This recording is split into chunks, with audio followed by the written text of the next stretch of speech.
সবাইকে আবারও food lab by মুহূর্তে স্বাগতম। আশা করি সবাই অনেক ভালো আছেন। আজকে আপনাদের জন্য আরেকটা টকের রেসিপি নিয়ে হাজির হলাম। আসলে আমাদের সিলেটিদের কাছে টক অনেক পছন্দের, বিভিন্ন ধরনের জিনিস দিয়ে আমরা টক বানিয়ে থাকি, কিন্তু এই টকটা আসলে আমি প্রথম খেয়েছি এবং প্রথম দেখেছি হচ্ছে কনক চাপা ম্যামের পেজে। উনি নিয়মিত বিভিন্ন ধরনের রান্না দেখিয়ে দেন এবং আমার খুবই ইচ্ছে করে মাঝে মধ্যে ট্রাই করা। তো ভাবলাম আজকে এটা ট্রাই করবো, যেহেতু আমরা সিলেটি মানুষ, আমাদের টক অনেক পছন্দ। তো কচুরমুখী আসলে দেশের বাইরে পাওয়াটা একটু কষ্টসাধ্য, অনেক সময় খুঁজে খুঁজে নিয়ে আসতে হয়, বিশেষ করে বাংলাদেশি দোকান থেকে।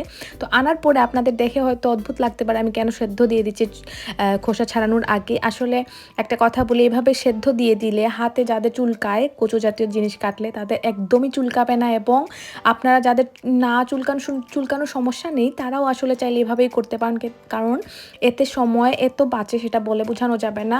আপনারা খুব ভালো মতো পরিষ্কার পানিতে ধুয়ে সেদ্ধ দিয়ে দিবেন ঢাকনা দিয়ে। এটা 15-20 মিনিটের মধ্যে খুব সুন্দরভাবে সেদ্ধ হয়ে যাবে, এবং খুব বেশি সেদ্ধ করবেন না, এতে করে গলে যাবে। একটু শক্ত শক্ত রাখবেন এবং তারপর আলুর মতো খোসাটা ছাড়িয়ে নেবেন। এতে করে সময় যেরকম বাঁচে, হাতেও চুলকানোর সমস্যা থাকে না এবং ঝটপট সব কিছু করা যায়। ঠিক আর কচুর মুখিটা যদি খুব ভালো হয় তাহলে একদম আলতোভাবে উঠে চলে আসে, কষ্টই করতে হয় না।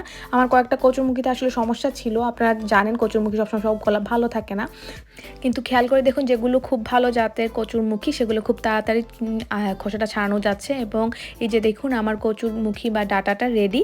আর নিয়েছি পেঁয়াজ কুচি, অল্প রসুন বাটা, অল্প চিংড়ি মাছ এবং কাঁচামরিচ স্বাদ মতো।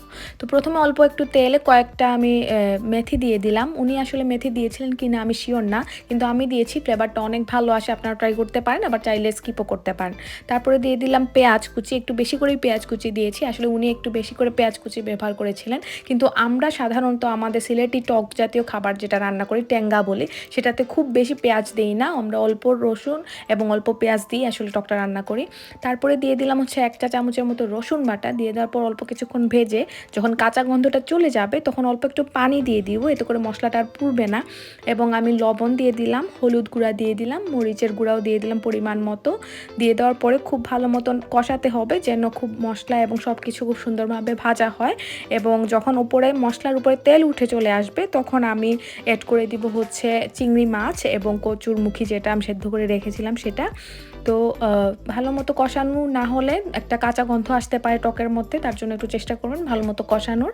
আর দিয়ে দিলাম এখন চিংড়ি মাছ। গুঁড়া চিংড়ি দিয়ে আসলে আমার কেন জানি মনে হয় টকটা একটু বেশি ভালো হয় বড় চিংড়ির তুলনায়। তবে আপনাদের যদি গুঁড়া চিংড়ি না পান সেক্ষেত্রে বড় চিংড়িও ব্যবহার করতে পারেন বা অন্য মাছও ব্যবহার করতে পারেন। আমরা নর্মালি যে কোনো মাছ দিয়ে আসলে আমরা টক রান্না করতে পারি, তবে উনি চিংড়ি মাছ দিয়েই রান্না করেছিলেন, তার জন্য আমি চিংড়ি মাছটা ব্যবহার করলাম। আর কচুর গাঁটি বা মুখিটা দেওয়ার পরে আমি চেষ্টা করেছি একটু একটু ভেঙে দেওয়ার, এতে করে খুব সুন্দর একটা ঘন ঝোল আসবে। তার জন্য আমি খুব ভালো মতো একটু ভেঙে দিয়ে ভালো মতো কষিয়ে নিলাম সব মশলার সাথে, এবং তারপরে দিয়ে দিলাম পরিমাণ মতো পানি। আপনারা যদি বেশি পাতলা পছন্দ করেন তাহলে বেশি পানি দিবেন, আর যদি একটু ঘন ঘন পছন্দ করেন তাহলে একটু কম পরিমাণ পানি দিবেন। তো আমি মোটামুটি সব কিছু দিয়ে দেওয়ার পরে ভালো মতো নেড়ে চেড়ে কাঁচামরিচ দিয়ে দেওয়ার পরে কয়েক মিনিট জাল দিয়ে দিব। যেহেতু কচুর মুখিটা সেদ্ধ করাই আছে তার জন্য বেশিক্ষণ সময় লাগবে না। খুব ভালো মতো একটু জাল ওঠার পরেই আমি দিয়ে দিলাম হচ্ছে ধনিয়া পাতা কুচি। টক জাতীয় খাবার অবশ্যই আপনার ধনিয়া পাতা দিবেন, এতে করে ফ্লেভার এবং স্বাদ দুইটাই বেড়ে যায়।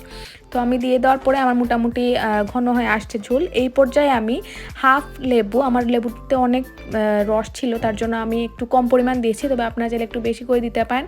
তবে মনে রাখবেন অতিরিক্ত দিতে যাবে না, সেক্ষেত্রে অনেক টক হয়ে যেতে পারে। খুব বেশি টক হবে না, একটু স্লাইটলি টক থাকবে।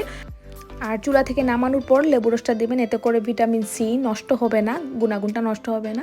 তো এই ছিল আজকের রেসিপি, আশা করি আপনাদের অনেক ভালো লেগেছে। ভালো লাগলে অবশ্যই লাইক, কমেন্ট এবং সাবস্ক্রাইব করে পাশে থাকবেন। ধন্যবাদ সবাইকে।